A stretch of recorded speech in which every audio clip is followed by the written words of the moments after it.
नमस्कार मित्रांनो, मी तुकाराम सुरनर जी.आर. आणि योजना या यूट्यूब चॅनलमध्ये आपल्या सर्वांचं स्वागत आहे. आजच्या व्हिडिओमध्ये एक अत्यंत महत्त्वाची माहिती आपण पाहण्याचा प्रयत्न करणार आहोत. तो म्हणजे आता जो काही खरीप हंगाम 2025 सुरू झालेला आहे आणि खरीप हंगामासाठी जर पाहिलं तर आता प्रत्येक शेतकऱ्याची जी काही नजर असेल, पेरणी लागण्याची काही शक्यता आहे, काही ठिकाणी पूर्ण झालेली आहे आणि काही ठिकाणी राहिलेली आहे.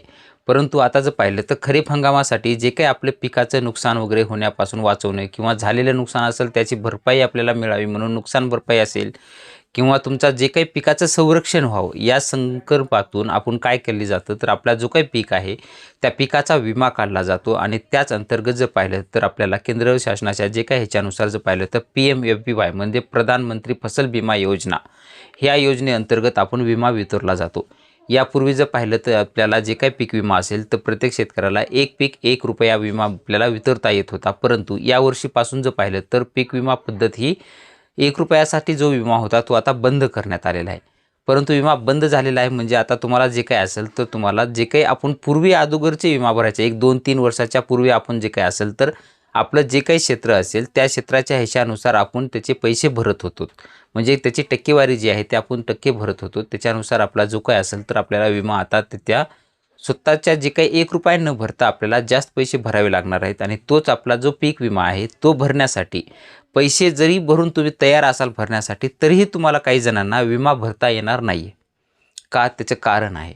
कारण की तुम्हाला जे काही असेल तर 31 जुलै 2025 सध्या तुम्हाला जी फार्मर ID आहे, शेतकरी विशिष्ट ओळखपत्र म्हणून केंद्र शासनाच्या मार्गदर्शक सूचनानुसार सर्व शेतकऱ्यांना काढण्यासाठी सांगितलेलं आहे. पण ज्या शेतकऱ्यांनी अद्यापही आणखी फार्मर ID काढलेली नाही, त्या शेतकऱ्यांना आता विमा भरता येणार नाही आहे. त्याचा आपण उदाहरणासहित पाहणार आहोत. तर आजच्या व्हिडिओमध्ये आपण विमा भरण्यासाठी तुम्हाला फार्मर ID सुद्धा कंपल्सरी करण्यात आलेला आहे. ती सविस्तर माहिती आजच्या व्हिडिओमध्ये आपण विमा भरण्याचा फॉर्म जो आहे तो फॉर्म भरून पाहता असताना इथं संपूर्ण माहिती व्हिडिओमध्ये आजच्या पाहणार आहोत. व्हिडिओ शेवटपर्यंत पहा. चला व्हिडिओला सुरुवात करूया. सर्वप्रथम तुम्हाला गुगलमध्ये जायचं आहे आणि गुगलमध्ये PMFBY असं सर्च करायचं आहे. सर्च केल्यानंतर तुमच्यासमोर वेबसाईट येईल प्रधानमंत्री फसल विमा योजना म्हणजेच PMFBY क्रॉप इन्शुरन्स. याच्यावरती तुमचं जे काय असेल तर क्लिक करून घ्यायचं आहे. क्लिक केल्यानंतर तुमच्यासमोर हे असं वेब पेज तुमच्यासमोर दाखवलं जाईल. इथं पाहू शकता की भरपूर टॅब दिलेले आहेत कोणत्या पद्धतीने. आपल्याला काय करायचं आहे आता आपलं पहिलं लॉग इन करून घ्यायचे. आपल्याकडे CSC ID असल्याकारण एनरोलमेंट पार्टनर्स जे आहेत त्याच्यामध्ये इथे 2 आहेत. AID एक सुद्धा नवीन देण्यात आलेलं आहे गेल्या वर्षीपासून. हे CSC आपण CSC लॉग इन असाल तर CSC ID असेल तुमचा तर CSC ID टाकून घ्यायचा आहे. इथे टाकून घ्यायचा तुमचा इथे पासवर्ड टाकायचा आणि खाली जे काही कॅप्चा दिलेला आहे तो कॅप्चा खाली तुम्हाला इथे टाकून घ्यायचा आहे. टाकून घेतल्यानंतर साइन इनवरती क्लिक करून घ्यायचं आहे.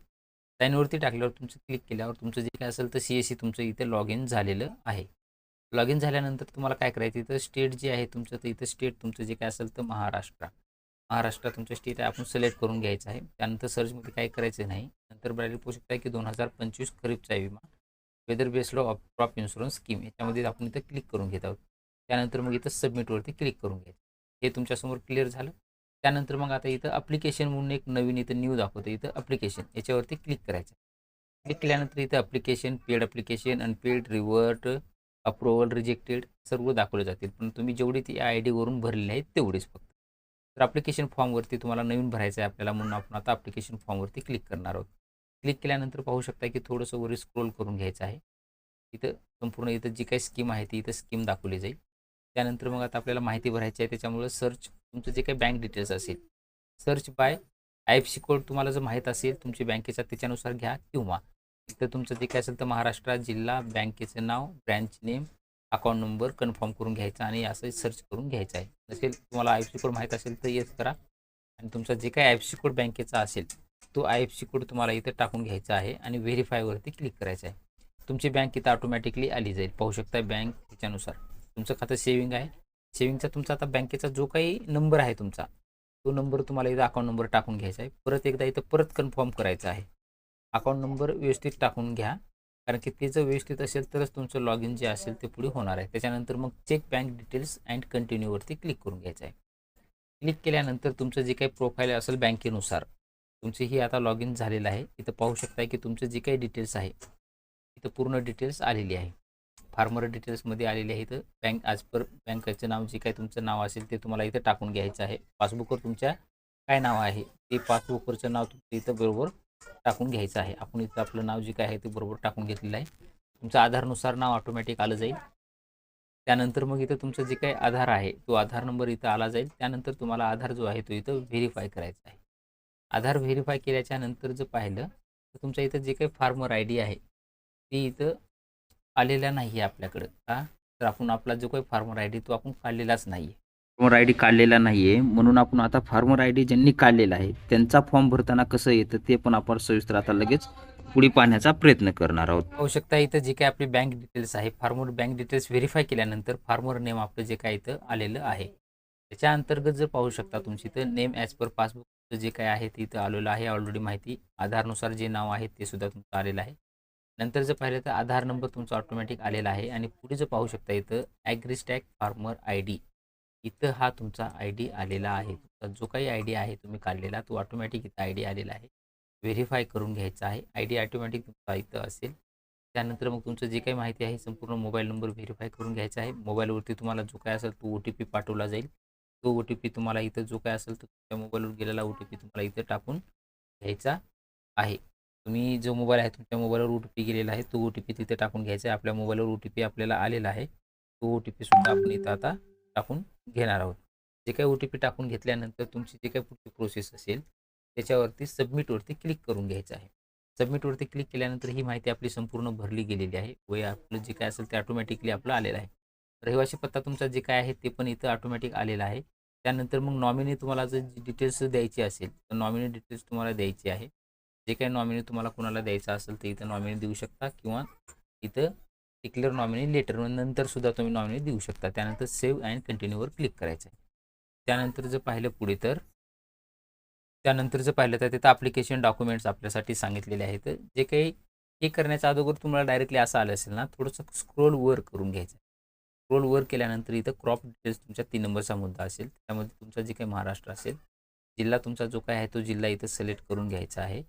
जिल्हा सिलेक्ट करून घेतल्याच्यानंतर तुमचा जो काही तालुका असेल तो तालुका सिलेक्ट करून घ्यायचा आहे. त्यानंतर तुमचा जे काही सर्कल असेल ते रेव्हेन्यू सर्कल तुमचं सिलेक्ट करून घ्यायचं आहे. नंतर तुमची ग्रामपंचायत कोणती सिलेक्ट करून घ्यायचं आहे आणि परत तुमचं ग्रामपंचायत जर तुमचे गट ग्रामपंचायत असेल तर तुमचे 2 गावं असतील तर त्यापैकी तुमचं जे काय असेल ते सिलेक्ट करून घ्यायचं आहे. त्यानंतर मग आता खाली इथं पिकाची माहिती भरायची आहे. क्रॉपमध्ये तुम्हाला पाहू शकता आपल्याकडे काय आहे तर ह्याच्यामध्ये जे काही पेरू असेल जे काही 2-3 पिकं दिलेली आहेत त्याच्यामधलं आपलं ज्याचा विमा भरायचा आहे ते आपल्याला इथं भरून घ्यायचा.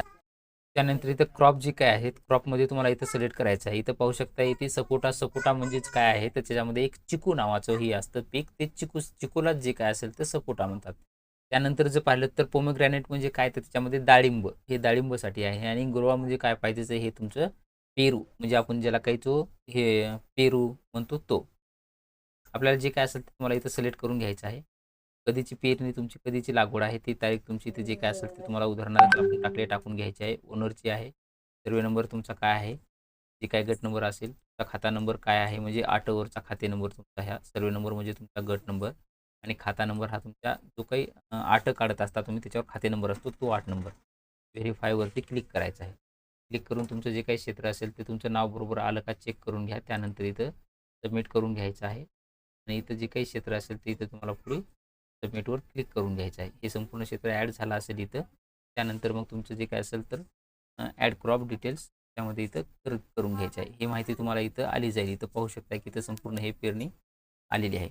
त्यानंतर जे आहे तिथं परत तुम्ही पाहू शकता की तुमचं जे काही खाली नंतर पासबुक इथं अपलोड करायचं आहे. तर 7/12चा जमिनीचा असेल तो इथं अपलोड करून घ्यायचा आहे. त्यानंतर मग तुमचं इथं पीक पेरा प्रमाणपत्र अपलोड करायचं आहे. त्यानंतर टेनंट जर तुम्ही भाडे तत्त्वावर वापरत असाल तर टेनंट करायचं आहे आणि जिओ टॅगिंग फोटो इथं तुम्हाला एक नवीन ऑप्शन आलेला आहे. तो इथं फोटो जिओ टॅगिंग फोटोचा तुम्हाला इथं टाकून घ्यायचा आहे. अपलोड करायचं आहे. डॉक्युमेंट इथं संपूर्ण आले जातील तुम्हाला. त्यानंतर प्रिव्ह्यू करून त्याचं पेमेंट करून घ्यायचं आहे आणि अशा पद्धतीनं जे काय असेल तर तुमची ती माहिती व्यवस्थित करून घ्यायची आहे.